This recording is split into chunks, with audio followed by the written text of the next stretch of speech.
Day one of D23 2024 is in the books, and Disney has opened the floodgates with more and more trailers.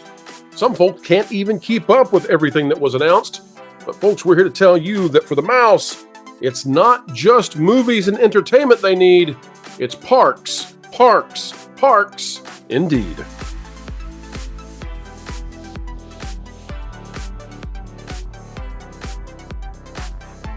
Hello, ladies and gentlemen. Welcome back to the Pro Channel, the place that stays up late to bring you D23 coverage. And that is exactly what we did last night. If you'd like to see some of the best coverage you will find anywhere on the web, go click on our live content, and you will see the live stream from last night as D23 was happening. Sorry, Bob, but your pronouncement that channels were not allowed to live stream, well, we managed to get around that by having people there feeding us the info of what was going on and picking up plenty of information along the way. Folks, we're going to follow up today. Now, remember that Disney stock is significantly down, and that's a problem for Bob Iger and everybody around the Walt Disney Company. In fact, it's so big of a problem that they may be worried about the future in regards to potential major buyers coming in and influencing the company heavily. We're talking about you, Elon. We're talking about you, Nelson. And we're talking about Ike.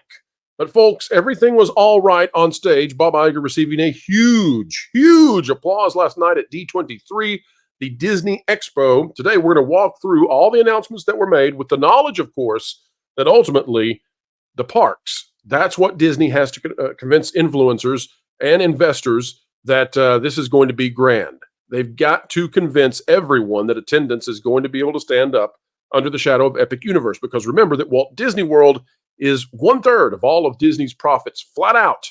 And so every one of these movies might represent 1/99th of their profits for a given year. Disney World, year after year, 1/3 of all their profits. They have to impress at D23 this year, or else all of this might be for naught. All right, let's run through the list of things announced last night. And I said this was a massive, huge list of things. In fact, we had no plans of live streaming this until about an hour and a half before we got a tip from someone that we should be ready to go live, and that's what we did on Friday evening at 10 p.m. Eastern, simply because we were told there's going to be a lot, and that adjusted our schedule for those of you in the UK. All right, this is an article out of The Hollywood Reporter. Disney unveils latest from Pixar, Marvel, Lucasfilm at Star-Packed D23 panels by Aaron Couch, Alex Weprin, and Boris Kitt. All right, let's run through all this. We've got all the blah, blah, blahs. We don't need this. We were there. We're going to run through these, folks. We're going to play the trailers even and let you see what you think about them. And I'm going to give you my review of these. This is our first item up on the list. Mufasa. We got the first trailer of this. It's from filmmaker Barry Jenkins, excuse me, and Lin-Manuel Miranda, part of this as well. Here we go, folks. Here's the trailer, and I'll give you my thoughts on the other side of it. Here we go.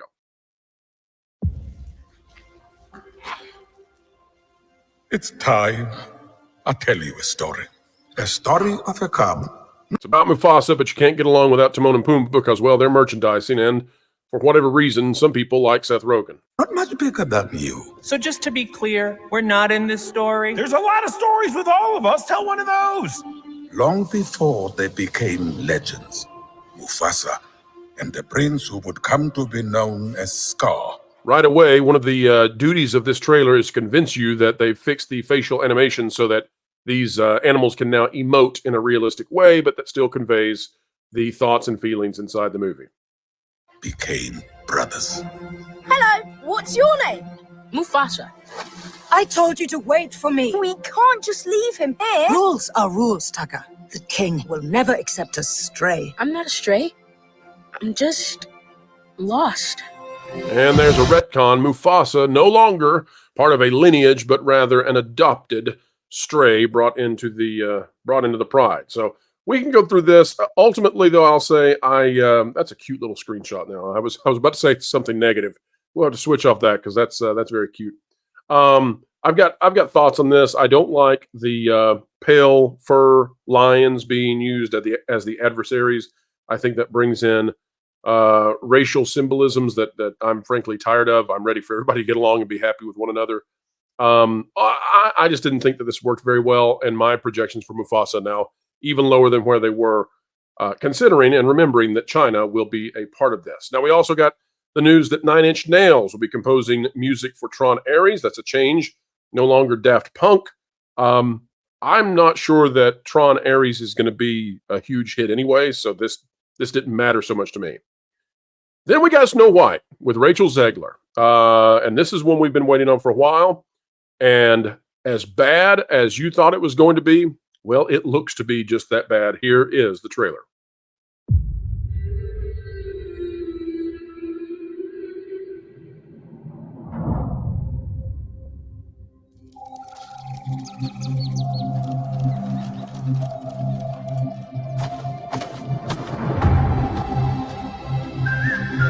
Why could we not just hire actual people with dwarfism? I still don't understand. I don't understand.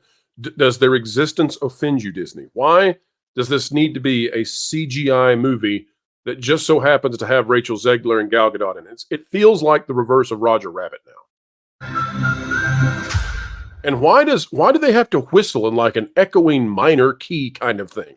Is this the start to Goosebumps? I'm confused. So, whistle while you work.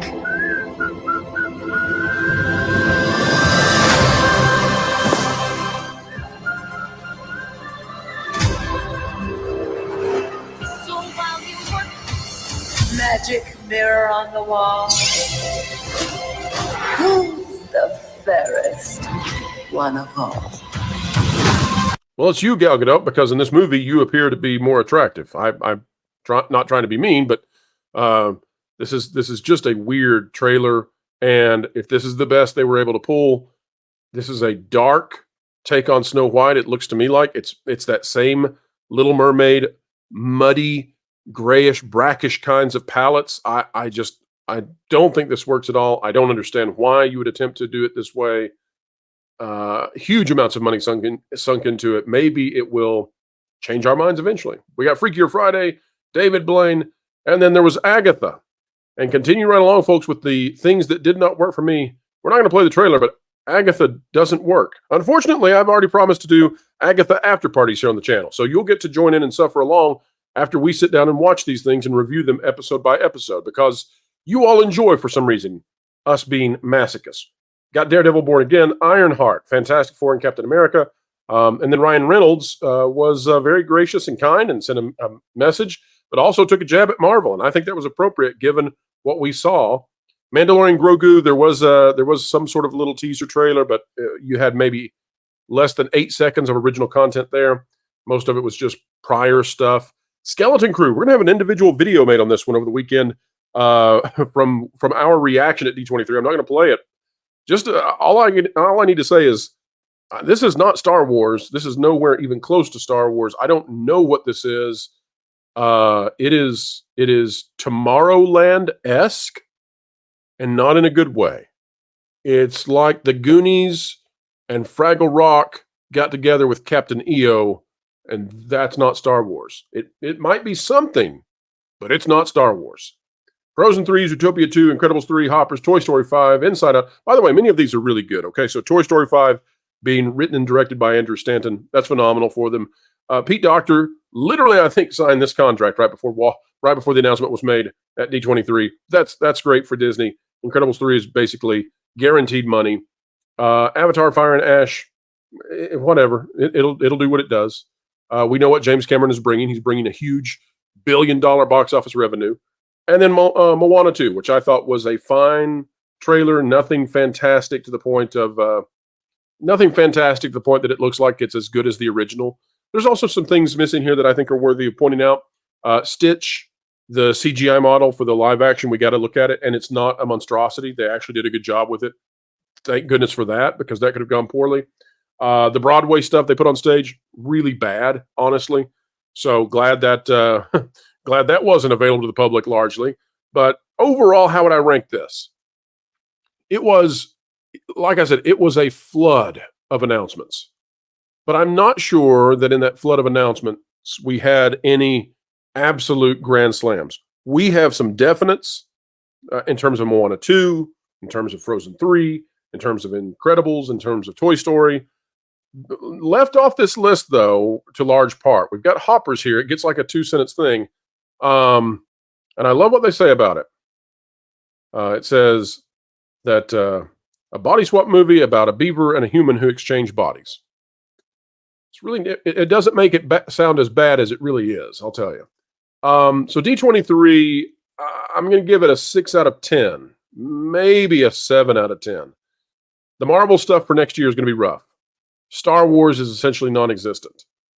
The animated stuff looks to be getting back on track, perhaps, with a few exceptions. We need to see more about this Hopper. We need to see more about Elio. One of the key things I would say, folks, is a takeaway you need to have from D23 is that modern Disney, when it's not reiterating on a property that already exists, when it's not participating in the sequel assembly line, there's a real display here that they're not able to produce. Like, they can't create original ideas right now. This Beaver movie is a prime example.